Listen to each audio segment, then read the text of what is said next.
Ọmarịcha m nke iwu gị dị etu a ka ife ọ bụ ka ihe na-eme Nani obi adị ọmụma Nna kemgbe m bịara obodo a, my kids have not been participating in any cultural activities and I'm not happy about it. that is not a problem.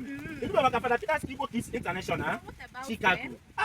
FADA PITA IGBO Kids International dị na-akpọkọta ndị nwe Igbo niile nọ na Chicago na okirikiri ya. You mean? Yes, they always there. This is the 3rd edition fa na-akwado this year. A na-akwado since otobo mgbe bidoro ya. Wow, biko kemgbe ọsa ga-eme ife Na 31st August 2024. 31st August 2024. Yeah. Wow, we are going to be there. Yes, kpọrọ onye ọbụla gwakwa ndị adịgo. Ọkpapa ọ bụ Igbo ka anyị asụ ụbọchị afọ. So what do Come and enjoy a fun-filled day of picnic and cultural day.